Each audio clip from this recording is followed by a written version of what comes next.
देख रहे हैं RA भारत न्यूज 24/7 सच्चाई से रूबरू। रजिस्टर जो आशीष सर दिखा रहे हैं वो एक पेज का दिखा रहे हैं वो, और काउंट कर रहे हैं अप्रैल मई जून जुलाई अगस्त। ये क्या तरीका है? आप एक पेज पे 5 महीने का अटेंडेंस कैसे दिखा सकते? आशीष सर जो ये बात बोल रहे हैं सर कि सरकार से उन्हें 1 रुपए का भी प्रॉफिट नहीं मिलता है, 1 रुपए भी मदद नहीं मिलता है। आप मुझे बताएं सर, सरकार ने उन्हें इंडोर स्टेडियम, केके स्टेडियम जैसी संपत्ति उनके देखरेख में देकर रखा हुआ है। इस इंडोर स्टेडियम, केके स्टेडियम में रेंटल, कोचिंग आदि जैसे भी जो भी फंड आते हैं सर, इन सब का देखरेख तो डीएसए करती है। ठीक है, सारा देखरेख डीएसए करती है। सरकार को इससे कितना रुपया जाता है सर? जो वो आज सरकार को इस बात का इल्जाम लगा रहे हैं कि सरकार से 1 रुपया नहीं मिलता। कोचेस के 26,000, शटल के 20,000, बाकी के बचे पैसे की पारदर्शिता क्यों नहीं है सर? डीएसए के लाइफ टाइम मेंबर्स को क्यों नहीं हक है जानने का कि वो पैसे एग्जैक्टली कहाँ जाते हैं? नमस्कार, जोहार, मैं मनीष पाठक। कुछ दिन पहले आपने देखा होगा कि जिला खेल प्राधिकरण के सचिव आशीष झा का हमने इंटरव्यू लिया था, और आशीष झा का इंटरव्यू हमने इसलिए लिया था क्योंकि यश राज गुप्ता जो देवघर जिला में बैडमिंटन का कोच है, उसकी कुछ प्रतिक्रिया आई थी सोशल मीडिया पे। तो हमने कुछ क्लैरिफिकेशन के लिए मैं आशीष झा के पास गया और कुछ जो क्लैरिफिकेशन था वो हमने किया। उसके बाद यशराज गुप्ता, इससे भी मेरी बात करनी थी, लेकिन शायद इसकी कुछ व्यस्तता थी, इस वजह से इससे बात नहीं हो पाई। आज मैं यशराज गुप्ता के घर पे हूँ और इस विवाद को हम कोशिश कर रहे हैं कि किसी तरह से ये मैटर सुलझे, खेल राजनीति का अखाड़ा ना बने। क्या मैटर है? आपने आशीष झा की बात सुनी, यशराज गुप्ता से जानना चाहेंगे कि आशीष झा ने जितना कुछ कहा उसमें कितना सच है, या यशराज गुप्ता जो भी आरोप प्रत्यारोप कर रहे हैं उसमें कितनी सच्चाई है। आइए बात करते हैं यशराज गुप्ता से। क्या चल रहा है जरा बताएं, क्लियर कट बताएं, क्या सच्चाई है, आपके साथ क्या हुआ है? क्योंकि हमने आशीष झा से भी बात की है और मैं उनसे मेरी क्या बात हुई, आपने मेरा इंटरव्यू भी देखा होगा। तो मैं सबसे पहले बता देता हूँ कि ये शुरू कब से हुआ था। ये लगभग 3 वर्ष पहले से शुरू हुआ है, ठीक है। और उस समय क्या हुआ था कि मैं कोच था, ठीक है, मुझे अपॉइंटमेंट जिस समय चालू किया था काम, ठीक है, तो उस समय क्या होता था ना कि मेरी सैलरी 10,000 हुआ करती थी, ठीक है।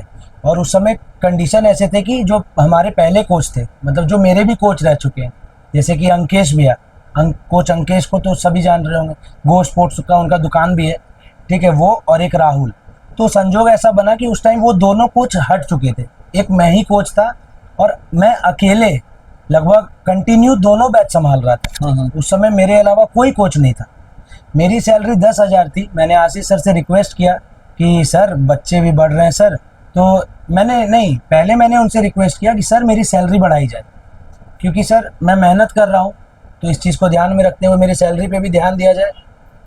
उसके बाद उनका जवाब आया कि यस, मैं पैसे रख के क्या करूँगा, बच्चे बढ़ेंगे, पैसे अगर आते हैं फंड में तो तुम्हारी सैलरी बढ़ा दी जाएगी। मैं डबल नहीं, ट्रिपल लगन से और ज़्यादा लगन से मैं काम कर रहा था और बहुत अच्छा कर रहा था।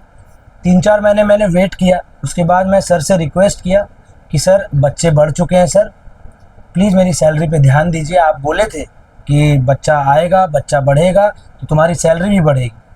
लेकिन आशीष सर से मुझे क्लियर यही जवाब मिला उस टाइम कि देखो, अंकेश को नहीं पोसाया तो अंकेश छोड़कर चला गया ना, तुमको भी नहीं पोसा रहा है, तुम भी छोड़ के जा सकते हो।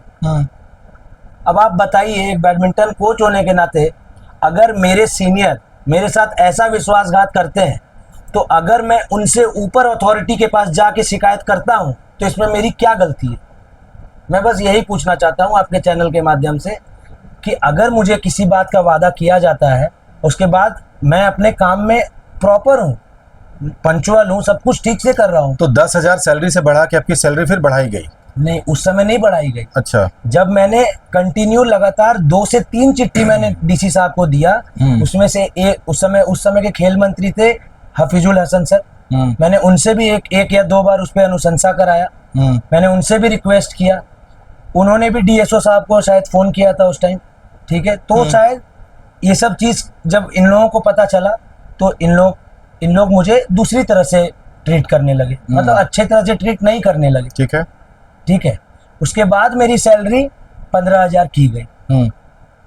15,000 मेरी सैलरी की गई थी बढ़ाकर। ठीक है। अब 1.5 साल तक आप बताइए 15,000 मुझे मिला, 15,000 मिला।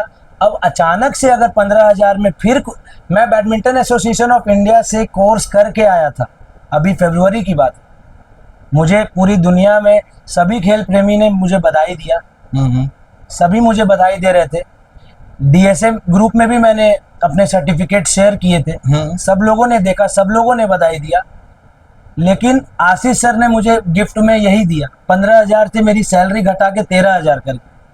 अब आप बताइए कि मुझे दुख होना चाहिए या नहीं होना चाहिए। आशीष झा जी बोलते हैं कि ये जो 13,000 आपकी सैलरी की गई है, ये बेसिकली आप जब एक कोच थे तो 15,000 दिया जाता था, अब क्या है कि 2 कोच कर दिया गया है, तो जो 15,000 था वो अब हो गया 26,000। 13,000 आपको, 13,000 दूसरे कोच को। ठीक है। तो 26,000 दिया जा रहा है। ठीक है। दूसरी बात, जो 4 या 4.5 घंटे का जो आपका वर्किंग टाइम था उसको घटा के रिड्यूस करके 2.5 घंटा कर दिया गया है। 1 मिनट, अब मैं इसलिए जो टाइमिंग है, टाइमिंग कम कर दिया गया है। जो फिजिकली आपको ज्यादा मेहनत करना पड़ता था वो आपका कम हुआ, समय आपका अब कम लग रहा है। तो इसलिए उन्होंने वो बता रहे थे कि जब मीटिंग हुई, जितने भी मेंबर्स थे बैडमिंटन में, सारे लोगों का कहना ये था कि 10,000 कीजिए। तो उनका कहना था कि नहीं, 10,000 ज्यादा कम हो जाएगा, इसलिए 13,000 किया जाए। तो 2,000 रुपया उन्होंने कम किया। इस पे क्या बोलना चाहेंगे आप? मैं इस पे ये बोलना चाहूंगा कि पहली बात जो सर बता रहे हैं कि 4.5 घंटा, मैं आपसे रिक्वेस्ट करता हूं, और जिन लोगों को भी इस बात का डाउट है वो स्टेडियम जाए और रिकॉर्ड चेक करें, रजिस्टर बच्चों का, आज का नहीं, जब मैं वहाँ पे खिलाड़ी हुआ करता था उस समय का भी रिकॉर्ड उठा के देखा जाए। 3.5 घंटे से अगर 1 मिनट भी कभी कोचिंग एक्स्ट्रा अगर नियमता चला होगा तो सर जो बोलेंगे मैं मानने को रेडी हूँ। सर ने जैसे मीडिया में कहा कि 4.5 घंटा, ये बात सरासर झूठ है। 3.5 घंटा से ज्यादा कभी कोचिंग नहीं चला। ठीक है। ये बात सभी खिलाड़ी जानते हैं, सभी गार्जियन जानते हैं, कोच होने के नाते मैं भी जानता हूँ। अभी कितना घंटा दे रहे हैं आप? अभी मैं 2.5 घंटा देता हूँ। अभी 2.5 घंटा? अभी 2.5 घंटा, हमेशा मैं 2.5 घंटा ही देता था। लेकिन क्योंकि क्या होता था बीच में कोचेस, जैसे अब एक बजरंगी करके एक कोच आए थे, ठीक है, तो उनकी नौकरी सडन हो गई गवर्नमेंट में, तो वो यहाँ से छोड़कर चले गए। तो अब देखिए, मेरी सैलरी 15,000 थी जब वो आए थे, बजरंगी सर जब आए थे तो मेरी सैलरी पहले से 15,000 थी। ठीक है। लेकिन जब वो चले गए तो फिर मैंने 1.5 साल तक तो एकेडमी को, दोनों बैच को तो अकेले संभाला ना। तो इस हिसाब से आशीष सर ने मेरी सैलरी 30,000 तो नहीं कर दी, नहीं की।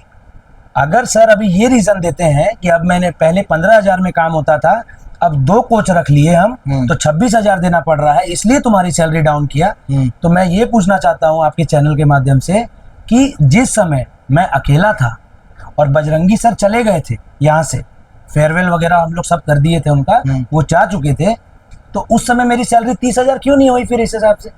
फरवरी में तो खैर सैलरी ही नहीं मिला, फरवरी महीने में तो सैलरी ही नहीं दिया गया। मैं रीजन पूछने पे वहाँ के जो कोषाध्यक्ष हैं बैडमिंटन के नवीन शर्मा, उनसे मैंने रिक्वेस्ट करके पूछा, उसकी रिकॉर्डिंग भी मैंने ग्रुप में शेयर किया। हाँ, सुना हम लोगों ने। ठीक है। मैंने उनसे पूछा कि भैया अगर मेरी सैलरी नहीं देंगे तो मेरा क्या होगा, मेरे घर वाले क्या खाएंगे, हम तो रोड पे आ जाएंगे। तो उनका सीधा जवाब आया, इसी के भरोसे हो क्या? अभी हो कल निकाल दिए जाओगे तो क्या करोगे आप? बस वो कुछ कॉन्ट्रैक्ट का भी बात कर रहा था। हाँ। क्या कॉन्ट्रैक्ट, क्या कुछ कॉन्ट्रैक्ट भी साइन हुआ आपके साथ में? एक पेपर दिया गया था जिस समय मुझे रखा गया था अपॉइंटमेंट बेसिस पे, उसमें उस समय उन लोगों ने 6 मंथ्स लिख के ऐसा कुछ दिया था। ठीक है। लेकिन उसके बाद काम तो मैं कंटिन्यू 4 वर्षों से कर रहा हूँ ना, लेकिन कभी भी मुझे रिन्यूअल का कोई पेपर तो नहीं मिला उनके तरफ से। तो फिर ये मेरी गलती थोड़ी है सर, ये मेरी गलती तो नहीं है। अगर उनको रिन्यूअल करना था कॉन्ट्रैक्ट को, चूंकि मैं काम तो करता जा रहा हूँ उनके साथ, तो उन्हें रिन्यूअल का तो देना चाहिए था ना नोटिस। अगर 1 महीने फरवरी में मुझे सैलरी नहीं दी जा रही है, तो अगर मैंने नवीन शर्मा जी से अगर मांगा कि सर भैया मुझे बताइए कि सैलरी क्यों नहीं मिल रही है और रिटर्न में क्यों नहीं दे रहे, तो ये कहाँ गलत था? टेक्निकली अगर देखा जाए यस, तो मतलब तुम्हारा पार्ट बहुत ज्यादा वीकर है। क्योंकि 6 महीने का ही कॉन्ट्रैक्ट साइन हुआ था। ये अच्छा। तुमको जैसे अभी तुम इतनी लड़ाई कर रहे हो, जो जिस तरीके से तुम एकदम पूरा हो कि भाई ग्रुप में मैसेज डाल रहे हो, सारा कुछ कर रहे हो, अच्छी बात है, अपने हक के लिए हमेशा लड़नी चाहिए। तो अगर तुमको कोई भी चीज़, जैसे कि देखो अब क्या होता है ना कि अब उनके भरोसे तुम हो आज के डेट में, जैसा जो डॉक्यूमेंट की अगर हम बात करें, 6 महीने का कॉन्ट्रैक्ट था, 6 महीने का कॉन्ट्रैक्ट खत्म हो चुका है, अब उसके हिसाब में है कि वो क्या करेंगे नहीं करेंगे, ठीक है ना। बिल्कुल बिल्कुल। उनके उनके भरोसे है, वो सारा कुछ है। तो वो कुछ भी तुमको इधर उधर की बात या जो भी होता है वो, क्योंकि they are having free hand, obviously. हाँ ठीक है ना, तो वो अपने हिसाब से वो जवाब देंगे। अब मुझे ये बात बताइए कि वो कुछ टाइमिंग की बात कर रहे थे कि आप जब भी आते थे कोचिंग देने के लिए तो हमेशा आप लेट आते थे। ये सरासर गलत बात है और मैं इस बात की पुष्टि कर दूंगा। रजिस्टर जो आशीष सर दिखा रहे हैं वो एक पेज का दिखा रहे हैं वो, और काउंट कर रहे हैं अप्रैल मई जून जुलाई अगस्त। ये क्या तरीका है? आप एक पेज पे 5 महीने का अटेंडेंस कैसे दिखा सकते हैं? जब मुझसे भी इंटरव्यू लिया गया दूसरे पत्रकार द्वारा, मैंने उनको जवाब दिया कि सावन महीने में चूंकि कृष्णापुरी, जैसे यहाँ से मैं स्टार्ट करता हूँ इंडोर स्टेडियम तक जाने के लिए, मुझे 2 जगह बैरियर्स का सामना करना पड़ता है, एक बरमसिया में और एक अम्बेडकर चौक पे। दोनों जगह बम लोग का भीड़ सावन के टाइम में लगातार रहता है। निश्चित है कि 2 मिनट 5 मिनट कहीं तो रुकना पड़ता है। जब डीसी ऑफिस के स्टाफ रुक सकते हैं, पदाधिकारी रुक सकते हैं, तो मैं उनसे बड़ा तो नहीं हूं ना। इतना तो समझना चाहिए। इसमें कहाँ गलत हूं मैं?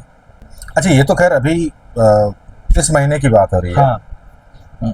उसके पहले भी मतलब उनका था कि हमेशा आप 15 मिनट 20 मिनट का 1 घंटा हमेशा लेट आते थे। मैं आपके चैनल के माध्यम से ये भी बता देना चाहता हूँ सर कि स्टेडियम जाके खिलाड़ियों से इस बारे में जरूर पूछा जाए कि क्या कभी भी मैं अगर लेट करता था तो स्टेडियम द्वारा तो वो करना चाहिए था ना, मेरा लेट फी काट लेते, लेट फाइन कर सकते थे मुझे, या फिर मेरी सैलरी में कुछ काट लेते। आज जब मैंने इतनी बात मीडिया के सामने खुलकर रखा हूं तो फिर ये सब मुद्दा क्यों उठ रहा है? मुझे टर्मिनेट कर सकते थे वो लोग। अगर ये सब एक्सक्यूजेज आज देंगे वो कि मैं अच्छा नहीं था, अपने टाइम पे नहीं आता था, ये सब तो एक्सक्यूजेज। और भी हमारे इंटरव्यू में और भी एक चीज उन्होंने बताया था, हाँ, कि शायद कोई टीम गई थी रांची जी, जिसमें कि आपको उस चीज के लिए असाइन नहीं किया गया था। हाँ, और आपने एक दिन पहले या शायद सेम डे आके आपने बताया कि सर 1-2 दिन के लिए कोचिंग को बंद कर दिया जाए, मैं जा रहा हूँ रांची। तो आशीष जी ने आपको बोला कि you are not authorise to go there, मतलब आपको इधर से असाइन नहीं किया गया तो आप कैसे जा रहे हो? तो आपने बताया कि नहीं, टिकट हो गया, मुझे जाना ही होगा। मैं आपको बताना चाहता हूँ सर, जब भी झारखंड में क्या होता है ना सर कि टूर्नामेंट्स बहुत कम होते हैं सर, बहुत कम होते हैं। तो जब भी कोई स्टेट लेवल का टूर्नामेंट होता है सर, तो बच्चे जब भी फर्स्ट टाइम जाते हैं ना, क्योंकि जेबीसी जो हो रहा था सर वो फर्स्ट टाइम था, मैंने जिन बच्चों को सिखाया था उस टाइम वो बच्चियाँ थी छोटी छोटी, और जेबीसी के लिए मतलब एक स्टेट लेवल टाइप टूर्नामेंट था सर, और उसमें मैंने उनको जो सिखाया है सर, तो अगर वो टूर्नामेंट में जाएंगी सर तो टूर्नामेंट में जाहिर सा बात है सर हुटिंग होता है सर, हुटिंग होता है, आपके जो अपोनेंट की तरफ से होता है, उधर से लोग आपको हुट करते हैं, परेशान करते हैं, जिसकी वजह से मैच में डिस्ट्रैक्ट होते हैं प्लेयर्स। और कोच का बहुत अहम रोल होता है सर अपने बच्चों के साथ किसी भी मैच में होना। तो ये 11th आवर में आप परमिशन कैसे, अगर आपको जाना होगा सर, तो... ये बात भी सरासर झूठ है सर। हाँ। मैंने 3 दिन पहले आशीष सर से फोन करके रिक्वेस्ट किया था सर, अच्छा, कि मुझे इस चीज के लिए प्रॉपर इसका एक एक्सपेंस दिया जाए, क्योंकि मैं यहाँ पे कार्यरत हूँ, यहाँ का बैडमिंटन कोच हूँ, मुझे इस चीज के लिए फीस दिया जाए ताकि मैं इन बच्चों को लेकर जा सकूं। उन्होंने कहा ये बच्चे समझे या तो उनके पेरेंट्स समझे, ये कोई स्टेट तो हो नहीं रहा है, ये तो जेबीसी है, प्राइवेट टूर्नामेंट है, हम इसका क्यों लेंगे बाहर। उनका ये जवाब था। चीज बच्चों से जाके पूछा जा सकता है सर, जो बच्चे उस टाइम जेबीसी टूर्नामेंट में गए थे सर, उनसे जाके पूछा जा सकता है कि उन लोगों ने जब कोच के लिए डिमांड किया था सर तो उन्हें क्या रिटर्न में आंसर मिला था सर। ये बच्चे से पूछा जाए सर, जो बच्चे उस टाइम पार्टिसिपेट किए थे। तो अभी देखिए, चलिए ठीक है, अभी तक जैसे कि हमने आशीष जी से बात की, फिर मैं आपसे बात कर रहा हूँ, जी सर। तो बात करने पे साफ पता चल रहा है कि जब तक आप लोग आपस में बैठ के, क्योंकि इसमें वैसा कुछ दिख नहीं रहा है, इसमें है कि आप लोग आपसी अगर कोई मनमुटाव है या कहीं कुछ इगोइस्टिक वाला इशू है, मुझे जैसा फील हो रहा है एज अ जर्नलिस्ट या एज अ एक नॉर्मल आम आदमी की तरह से, मुझे जो, क्योंकि मैं उनसे मिला, इसके पहले मैंने आपका इंटरव्यू सुना, फिर अभी मैं आपसे बात कर रहा हूँ, तो इन सारी बातों से मुझे लग रहा है कि आपस में बैठ के इस चीज का निदान कीजिए आप लोग, ठीक है? 100% क्योंकि अभी आप बता रहे हैं कि 13,000 आपकी सैलरी कर दी गई है, आशीष जी बताते हैं कि हमने 2 कोच रखा हुआ है, 26,000 दे रहे हैं, उसके पहले 15,000 दे रहे थे, ठीक है? सर मैंने कंडीशंस तो बता दिए सर आपको सर, कि जैसे वो एक्सक्यूज दे रहे हैं सर कि पहले 15,000 में काम हो जाता था, अब 26,000 देना पड़ रहा है सर, तो मुझे ये बताया जाए सर कि 2022 में क्या वो 35,000 रुपया पे नहीं करते थे 3 कोचेस को सर? अंकेश भैया हमारे सबसे हेड कोच, 15,000 रुपए उनकी सैलरी थी उस टाइम, 10,000 रुपए राहुल को मिलते थे और 10,000 रुपए पे मुझे भी नियुक्त किया गया था सर। जब 2022 में वो 35,000 रुपए पे कर सकते हैं सर, तो आज हम 2025 में है सर, और बच्चों की फीस कहीं ना कहीं सर पहले से अभी बढ़ा दी गई है सर। हाँ, बच्चों की फी बढ़ा दी गई है, उसमें भी मैंने जब बात उनसे पूछा जी सर, तो बता रहे थे कि बच्चे जब बाहर खेलने के लिए जाते हैं तो बहुत अच्छा वो एक रिजल्ट लेके नहीं आ पाते थे, तो जब बच्चों से हमने फीडबैक लिया तो बच्चे बता रहे थे कि हम लोग जो खेलते हैं यहाँ पे प्लास्टिक के शटल से खेलते हैं जी सर, और वहाँ जो हम लोगों को खेलने के लिए दिया जाता है वो फेदर कॉक होता है। जी जी जी सर। तो इसलिए अब यहाँ पे प्रैक्टिस सेशन में भी हमने फेदर कॉक जो है यहाँ पे यूज करना स्टार्ट किया है, तो जस्ट डबल का जो मतलब सपोज अगर 1,000 रुपीज में वो आता है तो ये 2,200 रुपए में आता है। ये करेक्ट है सर, हाँ, ये करेक्ट है। तो इस वजह से बढ़ाया गया है। जी सर, लेकिन मैं आपसे एक बात और पूछना चाहता हूँ सर, कि अगर उन्होंने ये किया सर, तो क्या वो थोड़ा और इस चीज के लिए नहीं सोच सकते सर कि कम से कम किसी का डिमोशन न किया जाए?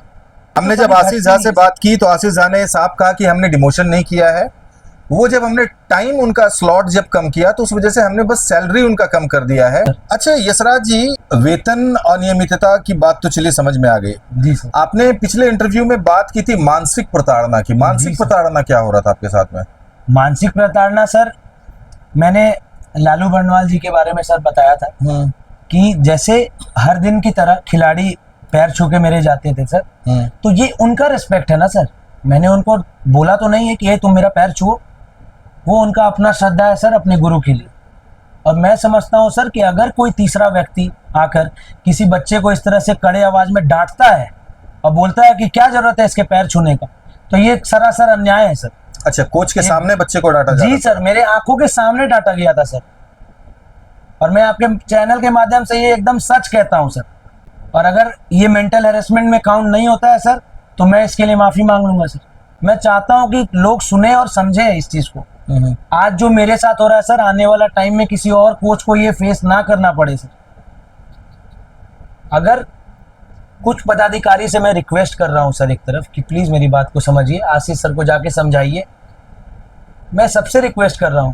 मैं नाम तो नहीं लेना चाहता हूं यहाँ पे, लेकिन इस चैनल के माध्यम से वो लोग भी समझेंगे कि क्या वो लोग भी जानते होंगे, उन लोग का दिल भी जानता होगा सर कि यस क्या सच में आके समझाया था या नहीं समझाया था अपना तकलीफ, लेकिन सब ने मुझे नजरअंदाज किया सर, सभी ने मुझे नजरअंदाज किया।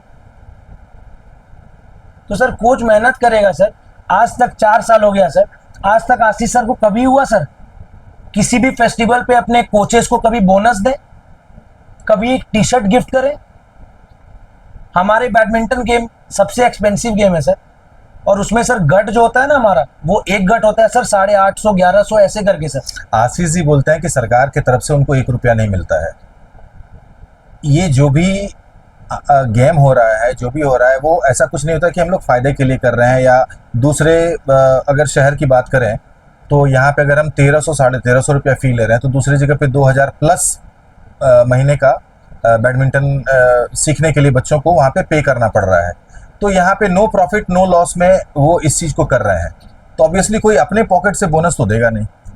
मैं आपसे एक चीज पूछना चाहता हूँ सर, आशीष सर जो ये बात बोल रहे हैं सर कि सरकार से उन्हें 1 रुपए का भी प्रॉफिट नहीं मिलता है, 1 रुपए भी मदद नहीं मिलता है, आप मुझे बताएं सर, सरकार ने उन्हें इंडोर स्टेडियम, केके स्टेडियम जैसी संपत्ति उनके देखरेख में देकर रखा हुआ है। इस इंडोर स्टेडियम के स्टेडियम में रेंटल, कोचिंग आदि जैसे भी जो भी फंड आते हैं सर, इन सब का देखरेख तो डीएसए करती है। ठीक है। सारा देखरेख डीएसए करती है। सरकार को इससे कितना रुपया जाता है सर? जो वो आज सरकार को इस बात का इल्जाम लगा रहे हैं कि सरकार से 1 रुपया नहीं मिलता। बिजली सरकार की, बिजली सरकार की जा रही है, इंफ्रास्ट्रक्चर सरकार का है सर, और आप कह रहे हैं कि सरकार ने कुछ नहीं दिया। ये कैसा बात है सर? नहीं, गेम की बात मतलब पैसा आने की बात, अगर सपोज हम किसी बोनस की बात अगर कर रहे हैं, हाँ, तो इंफ्रास्ट्रक्चर तो उठा के किसी को एज ए बोनस नहीं दिया जा सकता है। बिल्कुल नहीं दिया जब भी जाता दिया जाएगा मनी ही, पैसा ही किसी को बोनस दिया जाएगा ना। हाँ। तो वो अमाउंट जो है एक सपोर्टिव अमाउंट गवर्नमेंट के एंड से नहीं आता है। अब हम बात करेंगे रेंटल की, तो ऐसा तो नहीं है कि मतलब कुछ लाखों लाख में कुछ ऐसा रेंटल आता होगा। मुझे मतलब बहुत डीपली मुझे पता नहीं है, लेकिन केकेएन स्टेडियम में जैसे कुछ ना कुछ जैसे होते रहता है जी सर। सरकारी कार्यक्रम होता है, उसमें तो खैर रेंट की बात भूल जाइए। जो छोटे मोटे दूसरे कार्यक्रम होते होंगे जो उसमें 10,000, 15,000, 20,000 जो आता होगा, तो मेंटेनेंस वगैरह भी जैसे कि वहाँ पे केयर टेकर है, उनको पैसा देना, उसको गवर्नमेंट देती है या डीएसए देता है? डीएसए पे करती है सर, डीएसए पे करती है सर। सर मैंने इन सभी मुद्दों पे बात इसलिए उठाया सर, क्योंकि बैडमिंटन कोचिंग में सर कोचेस को पे करने के बाद शटल पे जो खर्च होता है मैक्सिमम 20,000 खर्च होता होगा सर। 2,000 रुपए के हिसाब से भी 10 डब्बे से ज्यादा तो खर्च नहीं होता होगा सर। मैं भी वहां का बैडमिंटन कोच हूँ, इतना मैं भी जानता हूँ सर। कोचेस के 26,000, शटल के 20,000, बाकी के बचे पैसे की पारदर्शिता क्यों नहीं है सर? ओके। बाकी के बचे पैसे की पारदर्शिता क्यों नहीं है? डीएसए के लाइफ टाइम मेंबर्स को क्यों नहीं हक है जानने का कि वो पैसे एग्जैक्टली कहाँ जाते हैं? एक बैडमिंटन कोच होने के नाते मैं पसीना बहाता हूं सर, मुझे क्यों नहीं हक है? अभी कितने बच्चे हैं सर? एक एवरेज देखा जाए सर तो 50 से 60 बच्चे हमेशा प्रैक्टिस करते हैं सर। अच्छा। एक एवरेज देखा जाए फर्स्ट बैच सेकंड बैच मिलाकर सर। और फीस पहले से अगर बढ़ी है सर तो 65 से 70,000 रुपया अगर देखा जाए, लगभग 70,000 रुपया मिनिमम तो कह सकते हैं सर। हाँ। मिनिमम तो जरूर कह सकते हैं सर, मिनिमम तो जरूर कह सकते हैं सर। सैलरी और सेटल के अलावा जो रेस्ट अमाउंट जो बचता है उसकी पारदर्शिता नहीं है, वो ट्रांसपेरेंसी नहीं है उसका। कोचिंग के पैसे की मैं आज तक तो नहीं जानता हूँ कि सर वो पैसे कहाँ जाते हैं, और इन लोगों ने इस तरह का व्यवहार बना के रखा है सर कि मैं कभी हिम्मत भी नहीं कर सकता कि इनसे पूछूं। तो फाइनली आपका यही कहना है कि आपने जितने भी पदाधिकारी हैं उनके पास भी आपने इन सारी बातों को शेयर किया, गुहार लगाई? जी सर। लेकिन अभी तक किसी भी तरह का कोई भी एक्शन नहीं लिया गया है। तो ये थे बैडमिंटन कोच यशराज गुप्ता। आपने इनकी बातें सुनी, और इन्होंने जितने भी रिलेटेड, खेल से रिलेटेड जितने भी पदाधिकारी हैं उनसे भी अपनी जो भी बातें थी, जो भी इनका दुखड़ा था, सारा कुछ उनके सामने रखा। इनके अनुसार अभी तक कोई भी किसी भी तरह का कोई एक्शन नहीं लिया गया है, ना ही उस बात को, इनकी कही बातों को तरजीह दिया गया है। दूसरी बात, इन्होंने एक कैलकुलेशन बताया कि मिनिमम 50 से 60 बच्चे हैं और उनसे फ़ी के तौर पे लगभग 1,350 रुपया लिया जा रहा है। आपने सुना, अब आपके ऊपर पे है, हमारे जितने भी दर्शक हैं, जितने भी खेल प्रेमी हैं, वो क्या चाहते हैं, और ये जो प्रकरण फिलहाल अभी चल रहा है इसमें वो अपनी क्या राय देना चाहते हैं, वो क्या सोचते हैं, कमेंट सेक्शन में कमेंट देना बिल्कुल ना भूलें। क्योंकि अगर यश अपने जगह पे सही है तो सही में इसके साथ में गलत हो रहा है, और आशीष जी अगर अपने जगह पे सही है तो फिर वो सही कर रहे हैं, अपने तरीके से सही कर रहे हैं। दोनों की बातें आपने सुनी, आशीष झा का भी इंटरव्यू आपने सुना, यशराज का भी इंटरव्यू आपने सुना, इसके पहले भी यशराज की बातें आपने सुनी। अब यशराज ने जितने भी बातें अभी की, जितने भी बातें शेयर की, इन सारी बातों को लेकर मैं आशीष जी से बात करूंगा, और अब आशीष जी इसका किस तरीके से इनके यशराज के सवालों को किस तरीके से लेते हैं वो अगले इंटरव्यू में देखेंगे। तब तक के लिए बने रहे हमारे वीडियो के साथ, और फिर से बता दूं, अभी तक हमारे चैनल को आपने सब्सक्राइब नहीं किया तो फटाफट इसे सब्सक्राइब कर लें। Thank you so much.